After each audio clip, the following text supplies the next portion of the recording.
Good morning, everybody, and welcome to this latest Open Reality webinar entitled Grow Your Business with Mojo Networks. Very shortly, I'm going to be handing over to your host today, the first being Craig Charles, the Open Reality Sales Manager, who will be just providing a brief introduction and setting the scene for us. Now, the main presenter today is a good friend of ours, Ian Turl, the sales engineer for the UK for Mojo, who's going to be taking us through the product and really just showing us the differentiators.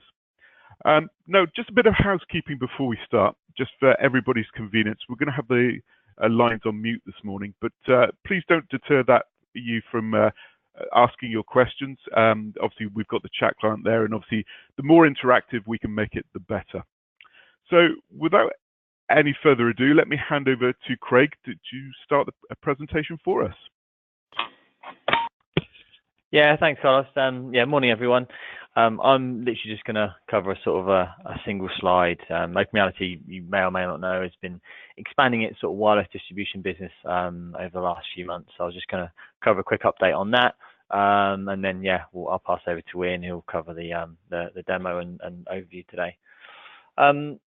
So yeah, I mean, probably the most of the people on the call will probably know us from our Ekahau relationship. We've been working with those guys for over 10 years now, and it's been yeah, a very sort of strong relationship, and certainly that product has grown exponentially in terms of its popularity over the last few years. So and partly the kind of growth of that product has sort of led on to us expanding into different areas within Wi-Fi.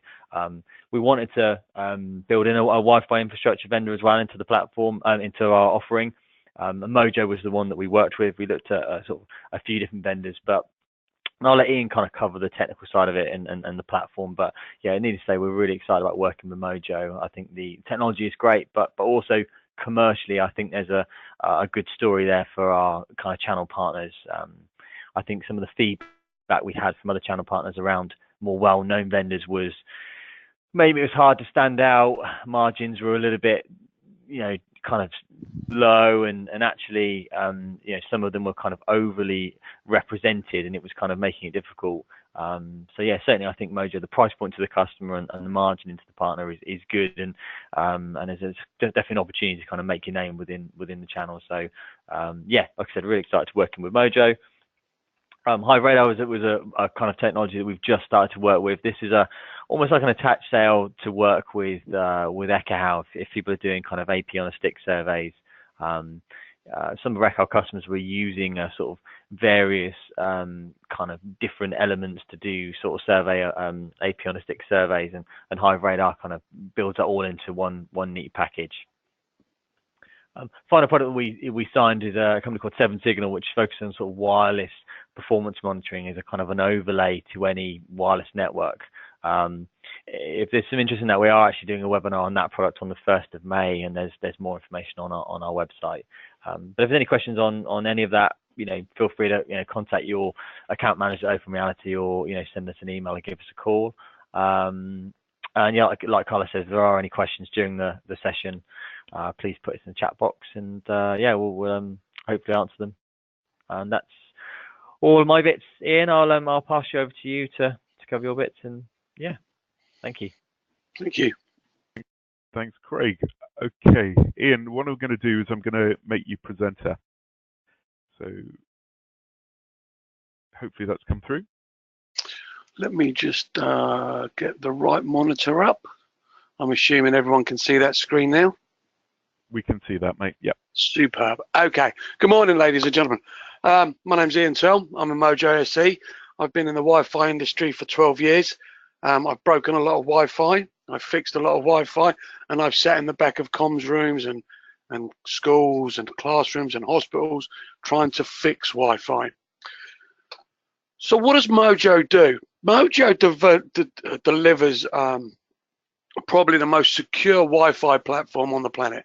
We're #1 for Gartner in the security space, so that's great. We do fantastic security, but we also provide a highly scalable solution.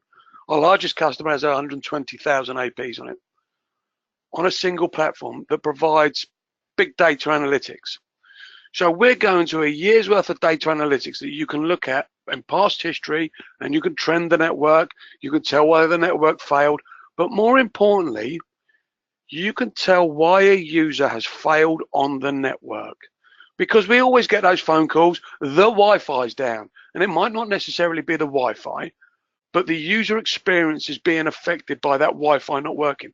So for example, if the Wi-Fi isn't working in a classroom, you've got a lot of kids that are disrupting the room, etc. If you don't have Wi-Fi that works in a hospital, you can actually have patients that die. Now that sounds a bit extreme, but if you're monitoring the heart monitoring equipment over a Wi-Fi network, you can't really risk for that to fail. So we have to build a network that allows you to monitor, fix, and maintain all of that really easily. So just as a quick heads up, I'm going to cover this from a 1,000-foot view. I'm not a salesperson, but this is why we have a competitive edge from a simplistic level. We have a simple licensing model, 1, 3, 5 years. Everything that I'm about to show you, from the packet capture to the captive portal to the firewall to everything, is included. It's really easy to deploy. Even one of my sales guys can do it. It's quite scary. Again, we've covered the troubleshooting, we've covered the security, we've covered the scalability, we have an open API, and we have a very easy, cost-effective solution. So that includes all of the security, 24/7 support, and lifetime hardware warranty. And I'll cover some of that in a minute. Hopefully, I'm not going too quick for people. I've got a tendency of going really quickly, so I must slow down a bit. One of the things that we've noticed is when we look at our competitors, you know, you've got the likes of Aruba, you've got Cisco, it's very complex. You want to order 20 APs to go in a building, but I want to do firewall and I want to have security. I have to buy all these extra line items. The Mojo solution is just that. You buy the AP, you stick it on the ceiling, it's done, it works. Easy. So, it's all very well for me to say this. It's all very well for my colleagues to say it, but we back this up with actually worldwide recognized awards. Something that might be interesting here for people on this call here is this one is an American award, the New Product Award 2017. The guys that were the platinum holders last year, we were gold by the way, last year was Aruba. We've just kicked Aruba into touch in the US for this. We are now the platinum partner and the preferred solution for the college planning and management. That's quite a big statement in the US, considering the players that are out there, the Meraki's, the Ubiquities, the Ruckuses. We are the platinum player. We won the Cloud Computing Security Excellence Award, the Disruptor Enterprise Award, and Enterprise WLAN Solution Provider. So what we're saying here is we're winning security awards, we're winning awards for being different, but we're also looking at different layers. So if we're looking at schools here, but we're looking at the enterprise there. So we fit across all spectrums. Now let's get onto the nitty gritty. That's enough of the fluffy commercial stuff. We all know that the demands on Wi-Fi are going through the roof. The demands on the IT team are going through the roof. So I don't just look after the Wi-Fi, I look after the security, I look after the laptops, I look after the servers, I look after the switches, I look after the telephony. The problem with that is my time to manage and fix all these other things, fix the Wi-Fi, etc. I've got a resource gap. I don't have enough people. I don't have enough hours in the day. Therefore, things slip. Okay, so we want to try and help you with that. So from a Wi-Fi perspective, you know, we all know that the marketplace has absolutely exploded. You know, if we look at there's a triangle, I can't remember what it's called, but it says air, oxygen, food, water, heat, shelter. Now I think you should put Wi-Fi at the bottom. You know, everyone wants Wi-Fi. Even my mum uses Wi-Fi, and she's 75. She uses it to connect to her Skype. She sends me messages. You know, it's all. Some of those messages are quite interesting from a mum perspective. But certain people shouldn't have Wi-Fi, I think. But in this case, the number of devices is increasing dramatically. If I look around my office, I've got 1, 2, 3, 4, 5, I got 6 devices in my office alone. I got a little shed in the garden, okay?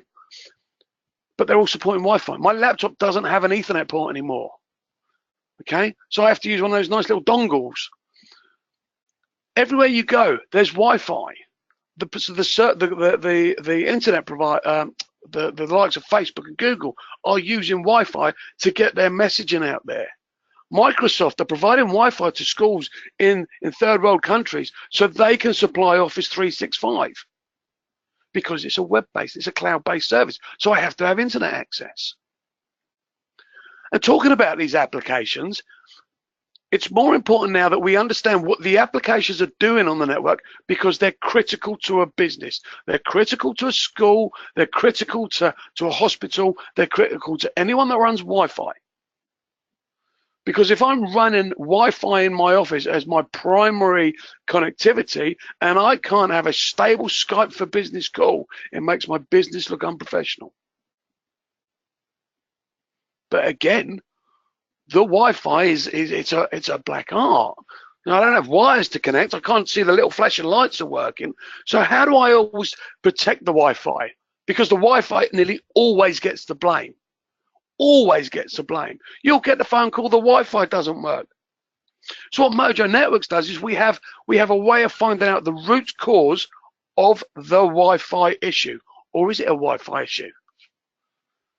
So here I have my association face. This is me trying to connect to a radio, to talk to a radio to see if I can get service. Okay? Basically what that is, it's like if I have too many people on an AP, I may reach an association limit. So I can't associate to that AP. So that says me in a high density environment, I need more APs. I need to be clever with what I do in my RF. I might have a capability mismatch. I might have an old B client when I've killed off all the B data rates. So I can't associate. But how do you tell that? Okay. Authentication. If I type in the wrong password and I'm a headmaster, I'm going to want you to come to my office and fix my laptop because it's the Wi-Fi that doesn't work. Well, actually, it's an authentication issue. You're allowed to talk to the radio with association, but you're not allowed to go out onto the network. You can't pass authentication. And if I fail authentication, then I can't work on the network. Those are the 2 parts of the Wi-Fi that are the common faults. However, it might come down to the network. I might have a DHCP failure, DNS. If I'm using a third-party portal, I might have a portal failure. And again, the application may not be working. I might have a WAN failure that stops me from reaching 365, etc. So what does Mojo do?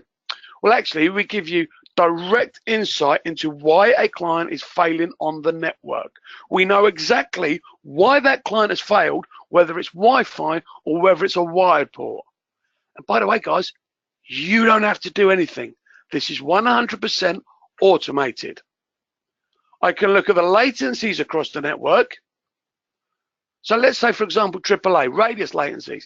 If I have multiple offices and I have a centralized radius server with AAA, I might, if I see bad latencies on it, I can't authenticate. So latencies are important. So I'm telling you exactly why you fail on the network. Sorry, guys, I'm just taking a sip of water while I move on to the next slide. So, what's really important to people nowadays is that we've got the likes of GDPR coming in. We have certain regulation that says the data has to be hosted within the EU. And on that point, we are hosted within the Amazon EC2 region. So that's Central London and Slough. So we have all of our data within the UK. We don't have anything in Frankfurt. We don't have anything in Belgium. We have it in the UK. However, we are regionally backed up to Frankfurt and Belgium if we need it. So if we lose both data centers for the Amazon AWS, we're backed up across Europe. So we meet all of those rules and regulations. I bring this up because to me, this is really important. When we provide Wi-Fi to clients now, we provide a service. However, if I can provide a service whereby I actually protect them and I have a care of duty to those clients, because if I see someone trying to attack my network or a client, which is what these things are here, these are client-side issues, then I can start to mitigate those automatically, and I can stop those things happening. Just so you're aware of this, this came out on October the 2nd, October the 16th, sorry. There was one thing that affected the APs, and that's this one here. There were several manufacturers that went, oh, just turn that feature off, you don't need it. Well, that's all well and good if you're not running voice or you're not doing any sort of roaming. Okay, but we all knew about this 6 weeks beforehand because they were ethical hackers. Now, that's good because we had a fix, we put it in place, 4 a.m. because we knew it was happening. This stuff here is the more important stuff.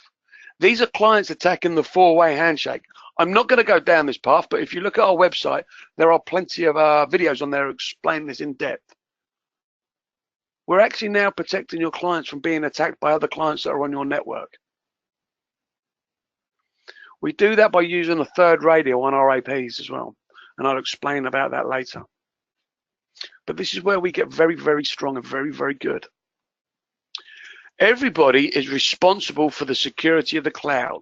So if you buy cloud services from Ubiquiti, Ruckus, Meraki, Fortinet, whoever uses a cloud-based service, they will have something called SSA 16. And that is the responsibility for the security of the cloud, the data center. So when I go and visit a data center, I have to book an appointment. I have to be escorted. I've been to ones in America where I've had my fingerprints taken, all sorts of things, because they're protecting the data center, the physical data center, which is lovely because it's their responsibility. It's not something that we really do, but we use the certification SSA 16. However, Mojo Networks has to be better than everyone else. We are, as far as I know, because this can change, you know what the marketplace is like, we are SOC 2 Wi-Fi compliant. That means we are now responsible for security in the cloud. We are one of the only Wi-Fi manufacturers that has the ISO 27001 compliance, which will lead us on to something else in a minute called GDPR, which is a fun can of worms. But I'll leave that for a moment. But now we're responsible for this customer data, the encryption, the operating systems. Meraki had a failure on their system about 6 months ago where an engineer went into one of their data centers, made a change with no change management or control and lost customer data. Well, actually, we're responsible for that now. We can't allow that to happen. Therefore, we have to be better and stronger. So we're SSA 16, which everybody is, but actually we're software as a service where we have a shared responsibility. We do the responsibility for the security in the cloud. So from a controller perspective, we don't have controllers.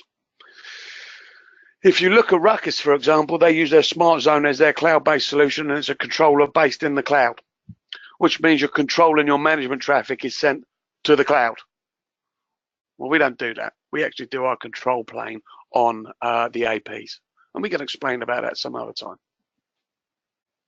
That's not a major issue, by the way, guys. 120,000 APs on a single instance. We're doing quite well on that scalability issue. But this is where we start getting very clever. We have standard radios, C100s, C110s, C100s, C120s that just have 2 radios. But this is where we start getting a lot of intelligence. So our C110 and our C130, we've got a new wall plate 3 radio AP coming out shortly.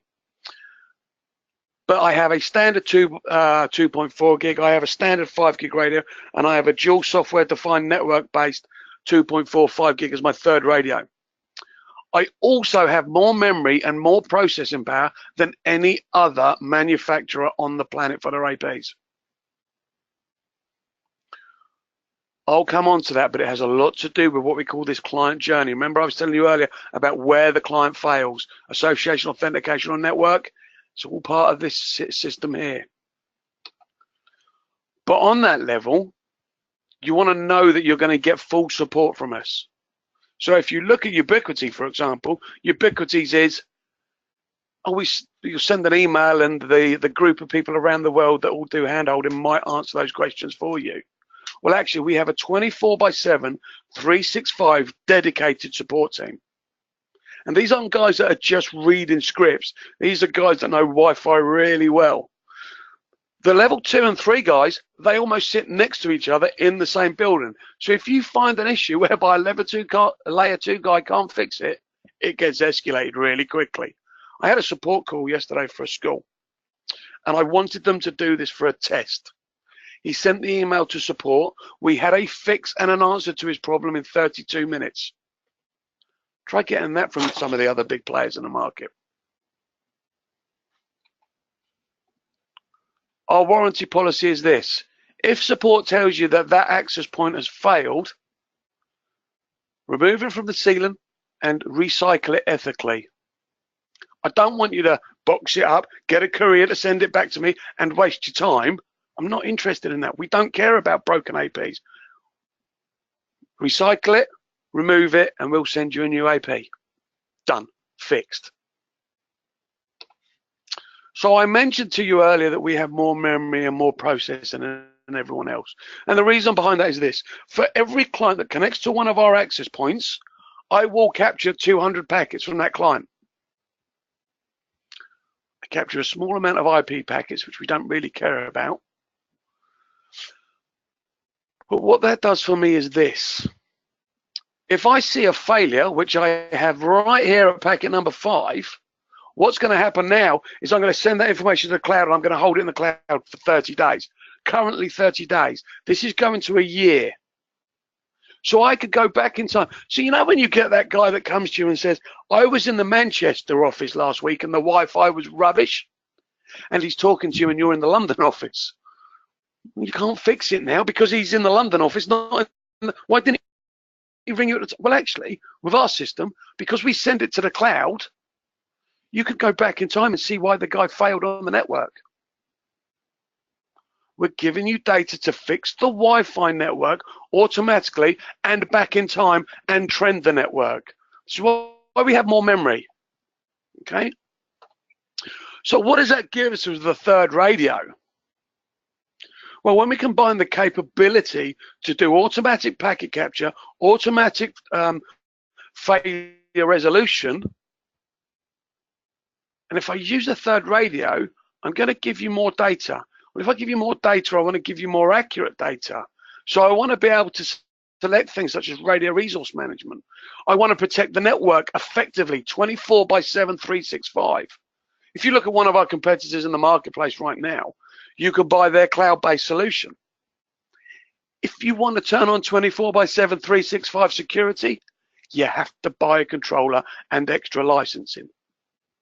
And they're a really big player because they make lots of money out of their licensing.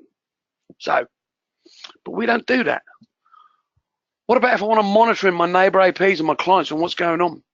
So what we do with the third radio is that third radio is constantly working. What everybody else does is they do background scanning. So I'm going to show you an image on the screen. I know it's not interactive at the moment because we're on mute, but I'm using this as an example. While you're all at home, tell me what you think that image consisted of. That was 100 milliseconds. That was me going offline, so my clients can't talk to me, and I've looked at the network for 100 milliseconds. That's great. What did I see? Probably not a lot, because I scanned one channel in that 100 milliseconds, which means I have to go off channel again to do it. Going offline to look at Wi-Fi to tell you whether you're being protected or whether your clients aren't working properly or your RRM is working effectively is a bad utilization of resources because it doesn't do it 24/7. Just be aware this does have flashing images on this slide, but it highlights what we do. So now what we do is we actually, instead of flashing through every 100 milliseconds, we run a film constantly. Now I can see that someone's attacking my network. They're disrupting my services. They're breaking things. I see that live in real time, and I hold that data. So what else can that third radio do for me? It's not just about security. It's not just about radio resource management. I can use it for spectrum analysis. I can use it for penetration testing, WIPs. What if I could use the third radio to go off and test all the associations, the authentications? I could run a throughput test. Maybe I could test the application, see how the application is working on the Wi-Fi. That'd be quite good. Well, actually, we do. With our third radio, the client, the third radio on an AP can be turned into a client and act like a laptop. So now, imagine this. With my customers, and I'm managing those customers for them, I can run a test every morning at, let's say, 6 a.m. And it'll go through all of this, association, authentication, DHCP, DNS, all the processes that we use in standards-based Wi-Fi. And then it'll go and test the WAN. And it'll do some ping testing. And hang on a minute, this doesn't look right. Maybe I've got an issue with my WAN. But I'm doing this automatically, which means when my customers get to school at 8 o'clock in the morning, or they get to their offices at 8:30 in the morning, we've tested the network, we prove it works. Or I've got an engineer standing outside already with a new AP. Or I've already bounced their router and fixed the issues with their WAN link without leaving my desk, without getting in a car and driving halfway across the country to fix something silly. Time, resource, energy management. Okay. The other thing is, remember I said to you earlier, where there's a teacher in a classroom and the students are all kicking off because they can't get on the Wi-Fi. Well, actually, I can validate that. I can log onto that AP. I can turn that radio into a client, and I can make it test the network. So I can reactively and I can proactively test the Wi-Fi network without doing anything. All from my desk. No more guessing. So, I said to you earlier about application testing. The way we look at it is that networks that can't do application testing or do VoIP testing are legacy networks. I'm sorry, but I want my network to be more intelligent than just throwing up a few APs, making them look pretty on the ceiling and having a Wi-Fi connection. I want to know what the application's doing on the network. I want to know whether my application is being affected by the performance of the Wi-Fi network or the WAN links. So now we can actually test specific applications on the network. We can test a VoIP network. Let me just do this. This is a test that we run. You can see how far away the other AP was. We can see all the associations, the authentications worked. Oh, look at that. 567 milliseconds for a bit of DHCP. That's a bit slow. Well, I need a, or is it? No, not really. Get up to 1, 2, 3, 4, 5 seconds on DHCP. It could be a problem. Look at this. I tested the Google Drive. I got a 42 millisecond latency to Google Drive. Well, that's good enough. That works. But what if I was using communication here? I had a problem in my voice school. So now we do MOS testing across the Wi-Fi. We're looking at possibly putting in codecs in here so I can test the native codec on the Wi-Fi network. Because then I can prove whether G729 works better than G711, for example. But I can test the internet access. That's quite a useful one, because now I've seen a problem on the internet, everything's slowing down. Maybe that's just slowed down. But you can see where we're going. Oh, let me just slip back there, sorry. So what we're saying is, from a Wi-Fi perspective, we build a Wi-Fi network that gives you application testing, automatically tests the network, fixes the network, tells you the applications are performing the way they want to do, and provides you full 24/7, 365 whips. Ask your existing manufacturers whether they can do some of this, and some of them will run away scared. For example, if we look at when we do the authentication testing, they will tell you that they get an authentication failure, but that is a big can of worms. An authentication failure on what? Is it the EPOL handshake? Is it the four-way handshake on a PSK? We actually give you that information. I'm going to show you a live system in a sec. There's one other thing that we're just coming out with in June, July time. But the reason I bring it up is because I think it's very important to fill our total story. We got switches. That actually means now that I can manage the clients that are connecting to those switches. I can see what ports they're connecting to. I can see what clients are connecting to what AP on what switch. I can see the traffic on the switch. I can see whether the switch ports are up, all from the same platform. So if I selected here the East Zone, I could drop down and look at the APs, or I could look at the switches. I can see exactly what's going on. So from the headquarters perspective, I see I've got 52 APs, 33 clients, and five alerts. Single pane of glass management for fixing an entire network. Please bear in mind, gentlemen, these are not distribution and these are not core switches. They are access layer switches currently.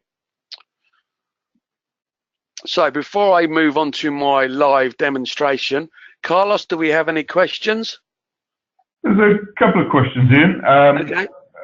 I've summarized a couple of them. So the first one is WIPs the same as airtight? Yes. So we, sorry, I may have glanced over that. We were airtight networks. Okay. So the underlying WIPs that we have is from the airtight legacy days. We've just taken that fantastic security platform and we've included it in ours. So yes, it is the airtight solution, which is the market leader. Fantastic. And I think you've just sort of covered this, but and you've covered it sort of as we've been going through. But there's a question in regards to obviously, is the solution modular or is everything bundled together? Everything is bundled together. What you see is what you get. So literally, fantastic. You buy the one license, you get everything, because we're trying to make life simple. If we go down the modular path, the price list goes from one page to lots. And we don't want to do lots. Absolutely, absolutely. Last question then, Ian, at this stage is obviously, can you tell us a little bit more about WIPs and how we deal with, say, a rogue AP? So from a rogue AP, this is a really quite important one. And this is in the public domain. There was a company that took our solution and tried to use it, and we took them to court and won, because we do have the best. So basically, the way I look at that, that's the best form of flattery. If someone's going to take something like that and they're going to copy it identically, it means you're doing something right. So this is the way we work. So our access points have the radio that does 24/7, 365 WIPs. We do authorized clients, non-authorized clients.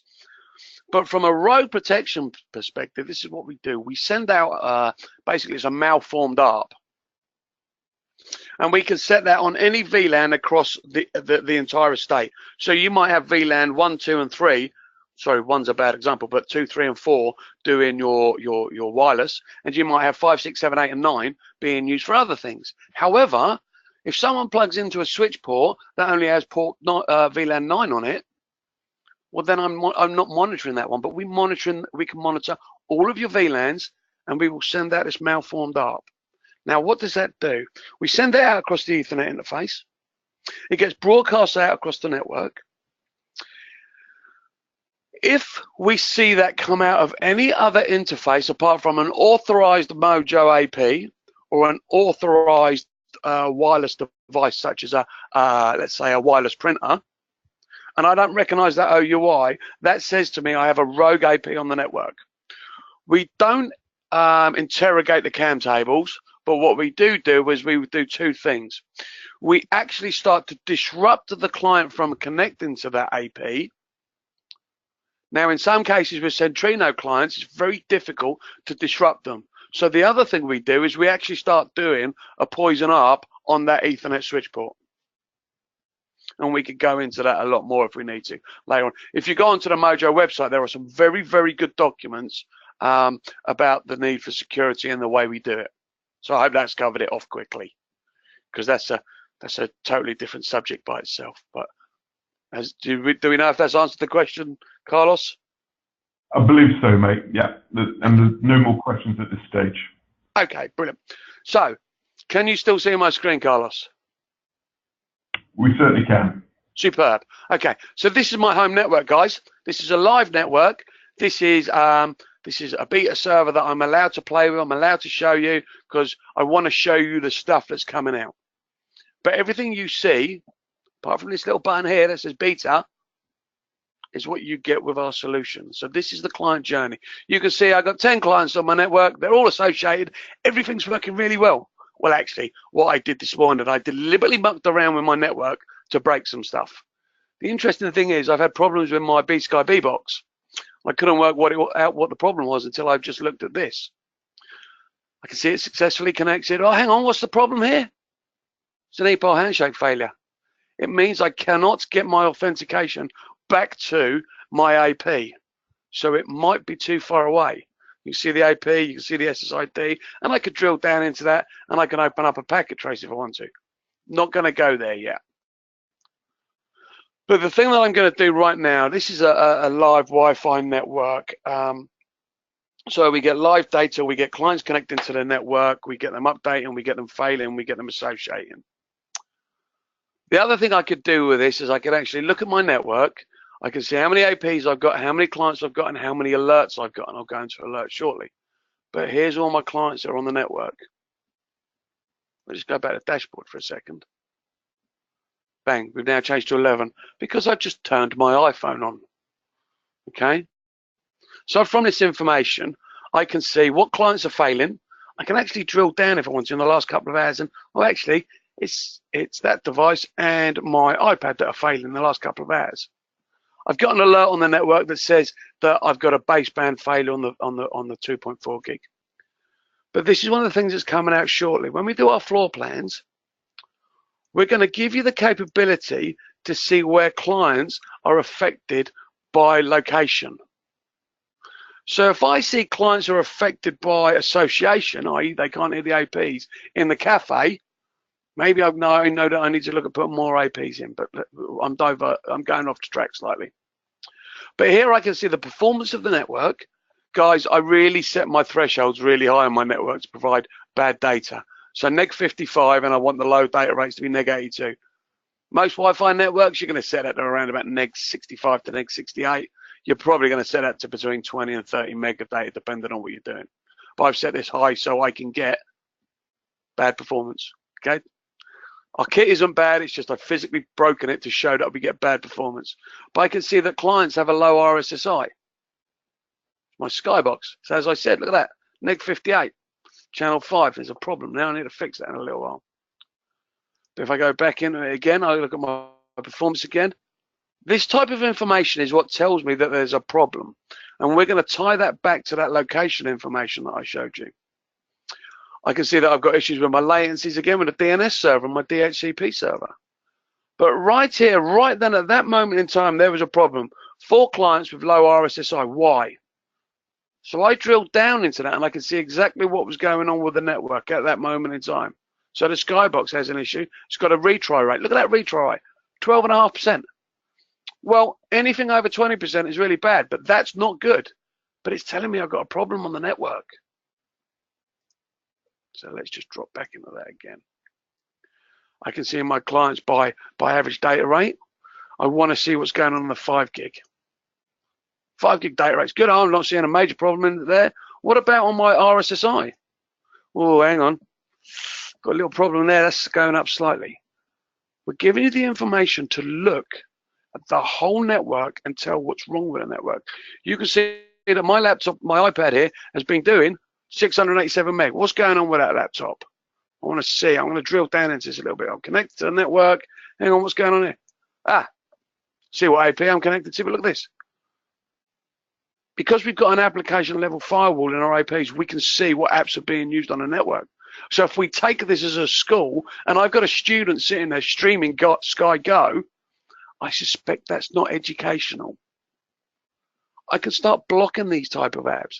I've got a college up north that is now blocking Apple updates, Netflix, Facebook, Sky Go, and a couple of other apps in the learning areas.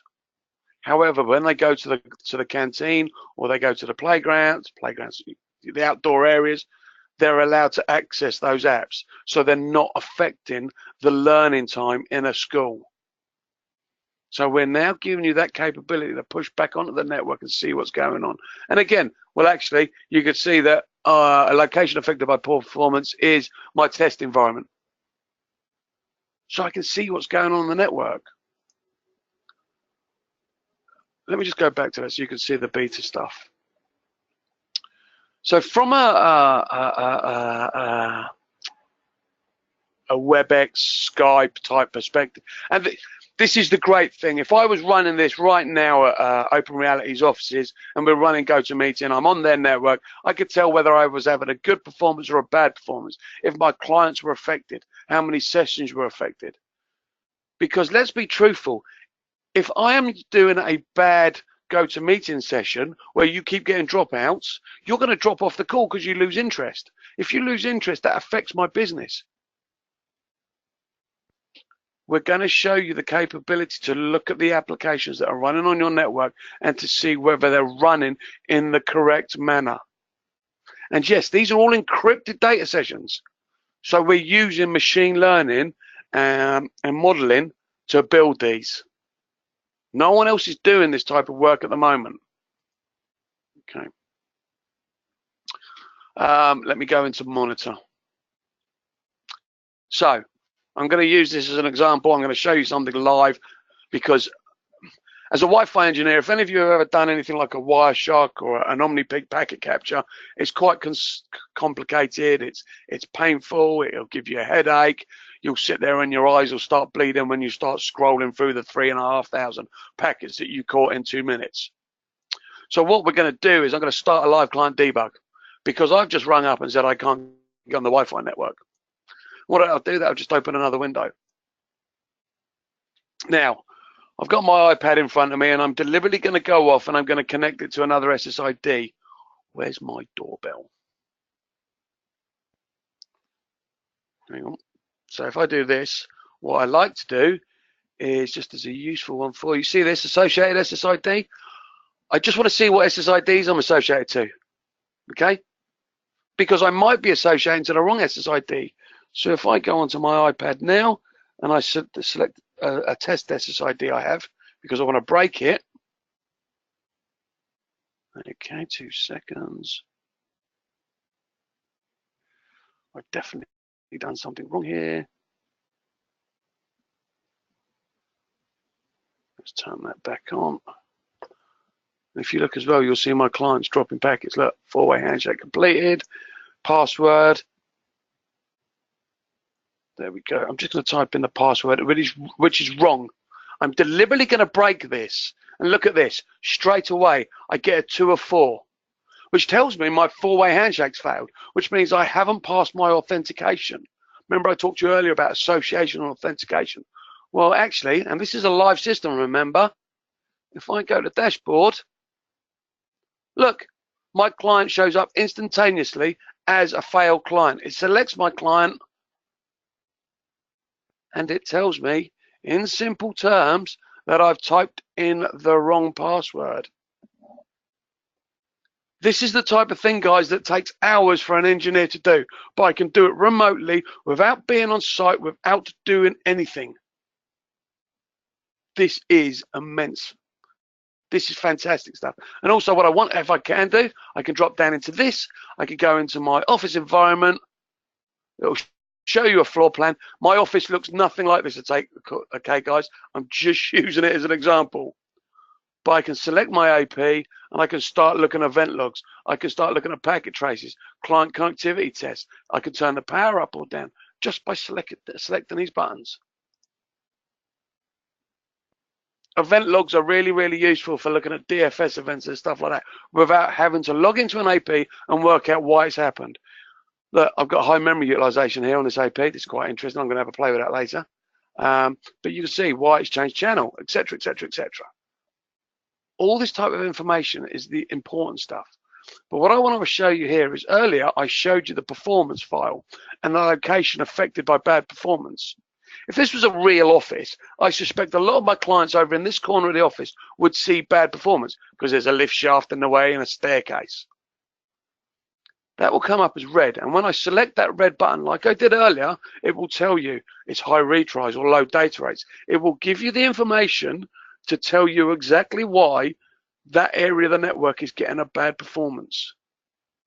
Well, okay, I'm getting lots of low data rates, high retries. I need to put another IP in that area. Let me just close that as well. But you can see, actually, now it's re-authenticated to the network with a new DHCP address and the 4-way handshake's completed. I'm not going to run one of these schedule. Remember the 3 radio testing I showed you earlier? I'm not going to run one of these because it'll take about 3 or 4 minutes to do. But I'm just going to have a look at my results and see if I've got anything down there that I've broken lately. I've got one here. I can't even associate to it. Why am I not associating? Look at that, -84, too far away. That's one of the reasons why it probably isn't connecting, because it can't get that association. It can't do the authentication. But it tells me just by clicking a button. If I want to, let's just close out of that. I can look at the alerts on the network and tell you exactly why the network's failing. So that one there is just come up with demo PSK failure. It's breaking a baseline. It's giving me information. Now, those alerts can be emailed to me. So if I just go to alerts here, I can start looking at the performance of my network. I've got a couple set areas, DHCP and DNS. I just need to go up to the top of the tree. So this is something to bear in mind. Sorry, guys. Any configuration work, anything I do can always be done at the top of the tree. So this is done across my entire set of APs, okay? But what I want to do, maybe I just want to set a specific configuration. So if I go into configuration,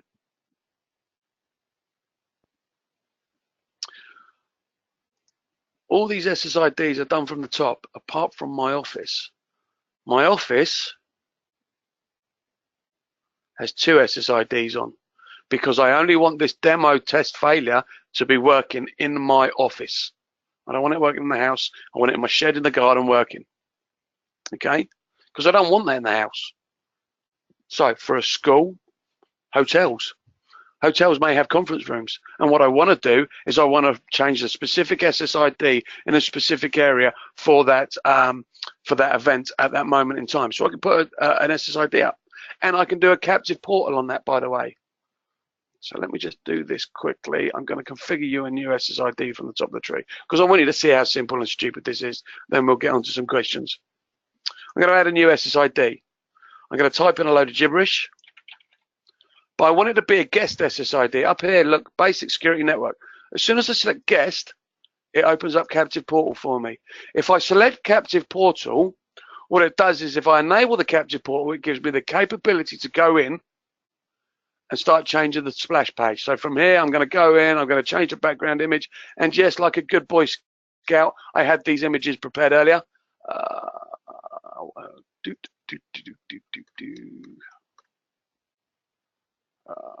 Oh no, hang on, let's change that. I want to do this. So we've done that.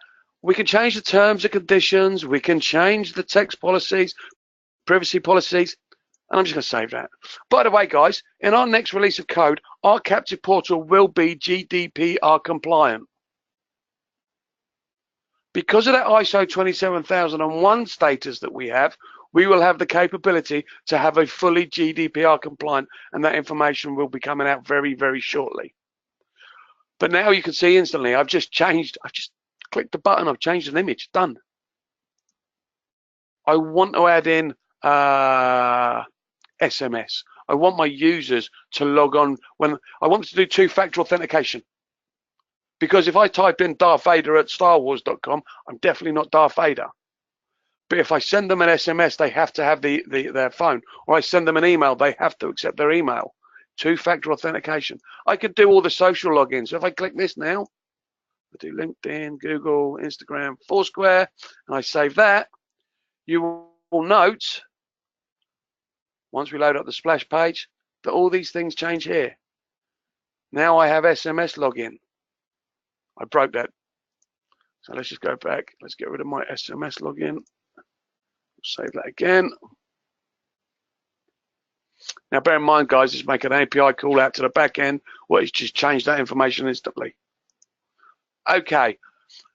I've got 10 minutes for questions and answers because I don't want this to go any longer than an hour.